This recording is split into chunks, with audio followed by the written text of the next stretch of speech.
Morning, y'all. Happy Monday morning. I did a little poll last week asking what you wanted today's video to be about, and you voted. It was a close one, but you want to understand the punch shot more. I must have done loads of videos on the punch shot, and I think it's one of those ones that people just are maybe a little bit worried of practicing sometimes. It's a shot that certainly when I started playing, I learned straight away. Like, I wanted to know how to control that ball in whatever way possible. And the idea of being stuck on the trees is definitely a very real one, so the fact that I could punch one out lower and control the flight, the height of it, was something that really excited me. So today's question for the comment section down there below. While you're down there, hit the thumbs up button, and don't be afraid to subscribe to the channel as well if you don't already. You get notifications every time I upload, which is every day pretty much, sometimes twice a day. Do you play a punch shot? Can you control it, or do you suffer from the overdraw? Let's get in depth a little bit with the punch shot today. Should be fun. Right, let's get to Dan's. Let's do some testing. Dan and I are going to talk punch shots. Ooh, nice. I like a good punch. Because I've got a different punch shot that I sometimes hit, and I don't know if other people hit it, which we'll talk about. But let's talk about the basic punch to kick us off. To kick us off, Dan, I want you just to hit a regular 7-iron shot like you would into a target. So Dan's angle of attack is 5 down. His club path is 3.3 right. So when your club hits the ball, it's travelling down nearly 5 degrees, and it's travelling to the right 3 degrees. So not out to in, not 0, it's travelling in to out. Which is kind of fair for your numbers. You hit that's about right. A little draw as a standard shot, and then struggle a little bit with a block or an overturn, which those numbers you could see where that comes from. But generally good. So talk me through the basics of a punch shot. So what would you do to your setup to hit a punch shot? Okay, so I generally try and keep, well, number one, for some reason, I push my feet together slightly. So I get a little bit narrower with my feet. And push my ball position probably an inch further back in my stance. So if ball come just back from centre? Just back of centre. Okay. The other thing is that I just then try and lean just slightly towards my left side, so leaning slightly towards the target. Not a lot, but just feel like there's a little bit more pressure into my left side, more than sort of 50-50, I'm trying to lean slightly this way. And then for me, and I know everybody's slightly different, but when I'm hitting a punch shot, I'm either trying to really focus on hitting a punchy draw or a punchy fade. I'm not generally trying to hit a straight punch shot. Does that make sense? Yeah, very much so. So I want you to hit one now, Dan, with your punch swing, but I want you to aim exactly like you did for the first shot. Okay. So don't make any adjustments apart from ball position and launch of the ball. Okay. So you can see the second shot here, which is this one. Dan is now 8 down from 5, so 3 degrees more down. And his club path has naturally gone 7 more to the right. So he's from 3 to 7, 4.5 more club path to the right. Face the path, maintaining. So that gives him a bit more of a push on that shot, where the first one was more a target. If you hit enough of those shots with the path moving more naturally to the right, what would you generally find your shots being, push or overdraws if you hit a lot more? I would say that I tend to overdraw it. I feel I would. That's the most common complaint. When I punch, I overdraw it. And it's because, so if you look at this white bit on this stick, if this is your club coming into impact, and then going through, so down and through, okay, you've just basically moved everything this way. So you can see how you're now hitting more on the rightward path of the yellow line. So when I curve it this way, so that would be straight. As soon as we put this 3-dimensional curve in, if low point is the white part of that stick, you're now hitting very much into out more, just by moving that ball back. As soon as that path moves more to the right, if the face reacts by closing more to that path, which often good players will do, and any kind of player, I see it actually with many different skill-based players, you see blocks like you've got there and overdraws. So if I just hit a standard 7-iron,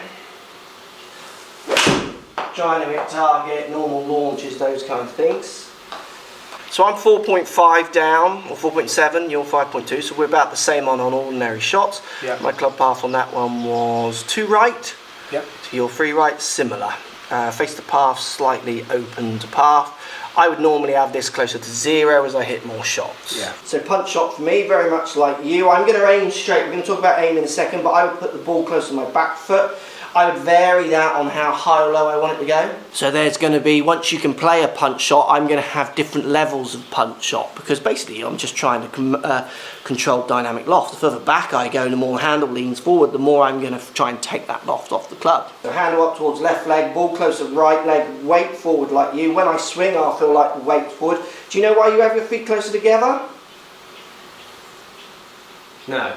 Well, I think it's because you're going to make a smaller swing. A punch shot is a smaller swing, certainly smaller backswing and smaller follow through. So it feels a bit more pitchy. Yeah, you're playing, you feel more controlled from a narrow. So if you're going to whack something hard, people tend to naturally stand a bit wider. I think you naturally bring your feet in because you're playing, like you said, a pitch, a more controlled swing. You don't need the stability as much anymore. Yeah. So I wouldn't really change my whip stance that much. So I'm just going to aim straight and do this one with a punch like you did. So I'm 10 down from 4 down, so almost doubled my angle of attack down. Yeah. 7 right opposed to 2 with my club path. It's very similar to me again, isn't it? And the face then closed to the path, which was a pretty functional draw for me. Yeah. And look at the loft changes. You went 29 to 25. Yeah. I went 29 to 20. So my punch on that instance was slightly more exaggerated? Yeah, exaggerated. The basic punch shots, really simple for me. Ball back, handle forwards, weight forward, keep the weight forward, and feel like it's a short, sharp punch. It's a punch, it's not a swing. Yeah. Just quick one then regarding your finish position. So yeah. I really like that sort of what I call like a sawn off finish. So yeah. Really sort of restrict it from going all the way through. Yeah. Just give me an idea of what you think, why we do that. Couple of reasons. If my angle of attack was that way and it was going to stop, yeah, I don't want to keep powering through the earth. My body ain't going to like that. No. Where if my angle of attack is that way, I'm actually just going to keep speed up. It's almost like accelerating out of the gates. Yeah. This way is about going as fast as I can into the ball and then stopping because I don't want to kill myself as I whack into the ground. Yeah. The next point is no different to like wedge shots, is you're trying to control face to path. We can feel that the face might be more closed to a path, so the sawn off follow through allows you to feel like you're holding the club off more. Yeah. So you're like a pitch shot. So when you've got a club with loads of loft on it, lie plays its part, they're easier to pull. People tend to pull wedges a bit more. Yeah. They do the same thing. The players are holding that loft off. They know very hard to slice, almost impossible, high lofted clubs. Really easy to turn them left. So you're almost holding off to know that you can't slice it right. Yeah. And it's the same with the pitch. If I was to do my normal follow through, I feel like the ball's just going to go so far left. Yeah. But it's more to do as well with the fact that I'm trying to keep that contact with the ground not too ridiculously aggressive. I'm like doing that opposed to, that's what I'm doing with my driver. Yeah. Does that make sense? Yeah, absolutely. So when it comes to aim then with punch shots, I'm naturally aiming up the right. If I don't want to think about a punch shot, there's no trees or anything in the way. Yeah. I'm just going to do everything I talked about there, but aim right and try and let that club draw or let that ball draw back in. I'm not going to fight it. I'm just going to let it draw. Yeah.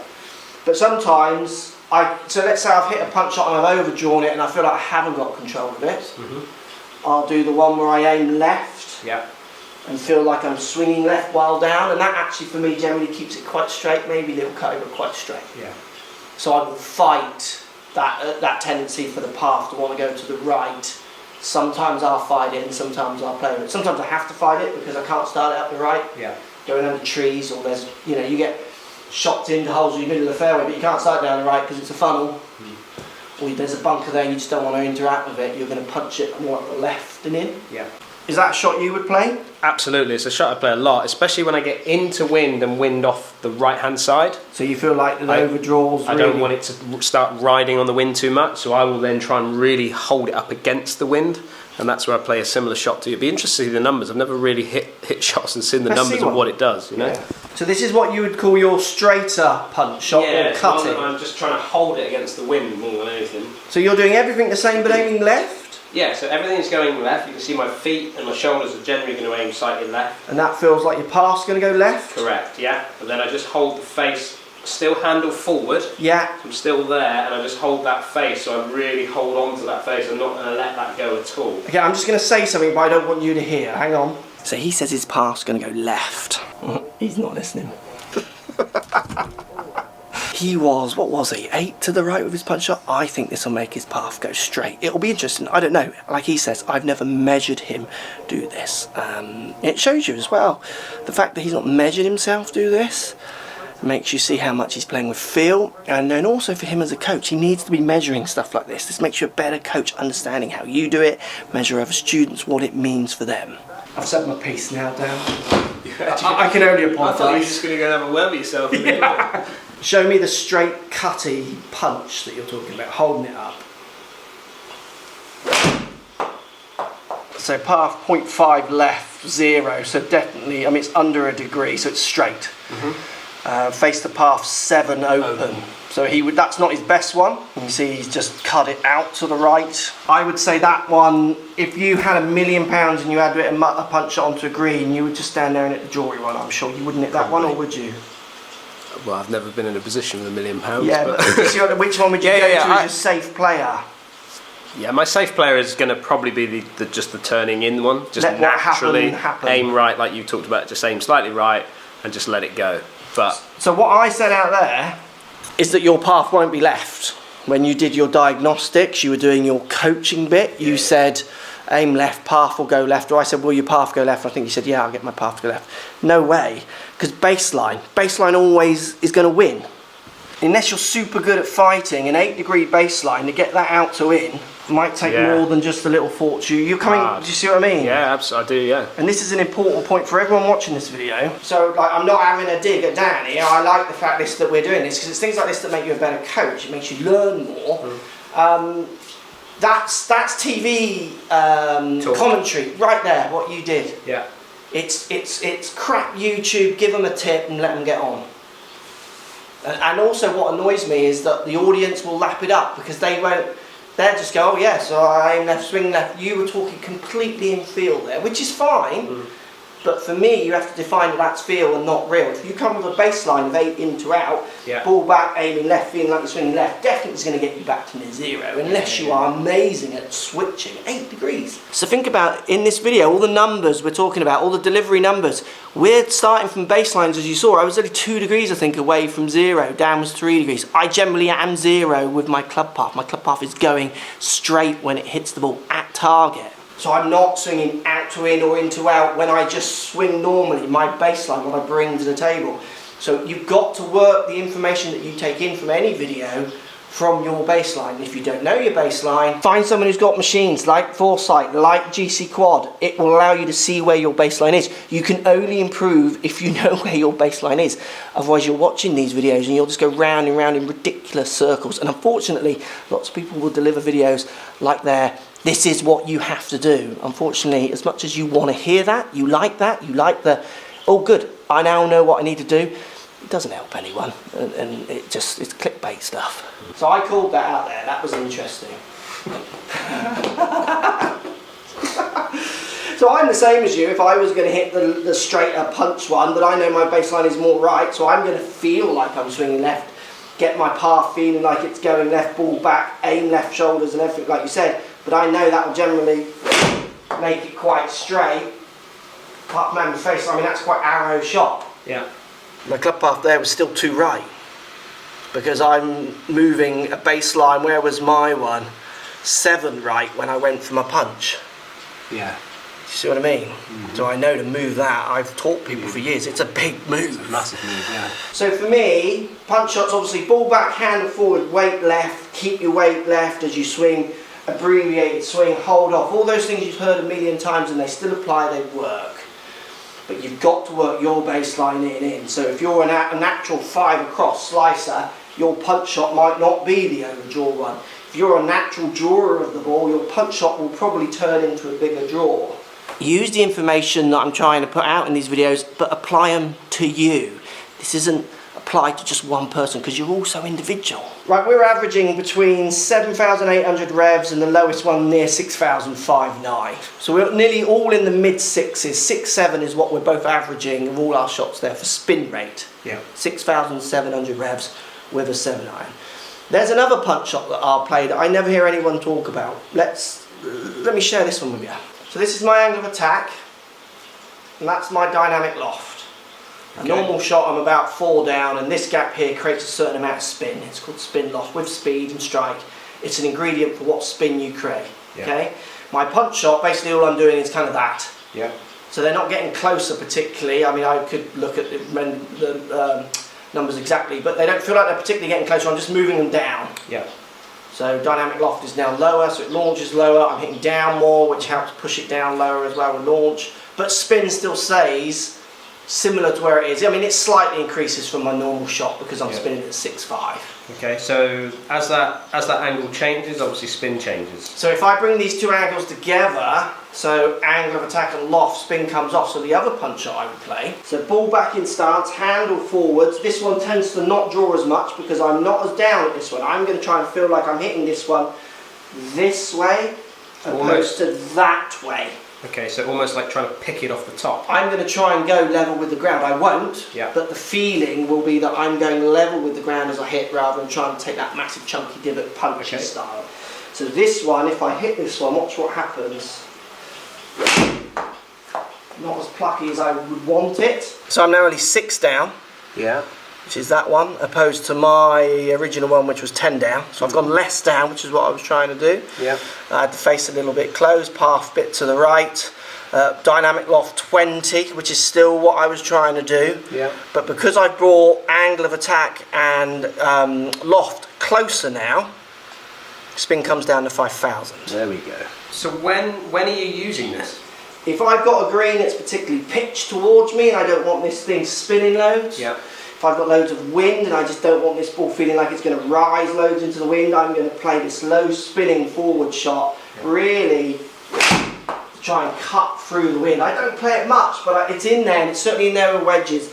It's much more this way punch shot, so I'm de-lofting by handle forwards and turning the face around. I'm not de-lofting by hitting down and trying to drag launch down by pulling down with angle of attack as well. And again, that one, only 4.9 down now, so slightly better. 19.5, so maintaining the loft I want to hit distance. Spin comes down to 4.5. So I'm taking 2,000 revs off that shot. A shot you would play? Yeah, but I play it in very windy conditions. So if I'm especially on a links course, like I played Saunton not long ago, you know, I remember playing a shot just like this into a hole where I wanted to land it almost at the front of the green and let it skip up. But into the wind, because you're going to get, as soon as I start chopping down on, especially with like a 9-iron or an 8-iron, you know, where you can start to generate lots of spin, it just rises up too much on the wind, and then I don't feel like I've got any control over that. Let's see it then, Dan. Okay. So your ball back, handle forwards, but again, you're just thinking about your interaction with the ground. I'm just feeling like I'm almost like clipping it off the top of off the ground rather than digging down too much. Okay. Yeah, I like that. That was plucky, wasn't it? Plucky pluck, yeah. Yeah, you're 5.5 now, 5,500, where you were normally 6.7, 6.4, 6.2, 7.8. So I've taken just over 1,000 revs off. You were 26 loft, you're 29, 25 with your punch shot, so you're maintaining all the numbers. And this is what I love about measuring, and this is what you tend to find with better players over less skilled players, which is why I'm so keen people try to keep practicing their skills rather than just hit ridiculous positions. Is that even though you might not be able to articulate that that was going to be the same, you were able to deliver the same. This is a game in itself. Controlling dynamic loft is a basic of controlling distance, also launch, also how the ball reacts on the ground. Being able to control then angle of attack in relationship with dynamic loft controls that spin, how it lands on the ground, how it might react with conditions. These are skills. These aren't hit this backswing, hit that backswing. These are skills that you are allowed to get better at and practice at, and you'll be amazed how much awareness you might have of these things if you're just given the opportunity to practice it. And that's where I feel golf coaching kind of falls down often. In lessons, people aren't given the opportunity to do this because they're too busy being told they're doing everything wrong. If you bring your baseline in, try and move it, try and work around it, you're arming a student with skills now rather than just fighting with them all the time. That's what I feel. Right, post comments down below, let me know if that is a punch shot that you would play, that different one as well. Is that something you would use or not? Let us know down there. It's such a good shot to have in your armoury. If you learn how to control it, lots of people will go to it when they're nervous. They actually feel better hitting this shot. Let me know how you feel. Right, I'm off to London tomorrow for 2 days, 3 days, 2 nights, 3 days. So I'm not sure when the next daily vlog will come, but there will be another one this week, if not a couple. Go and see the boys at Putt Out. I'm going to show you a bit about their offices and what they're all about as well, so it should be a fun day, but daily vlogs coming soon.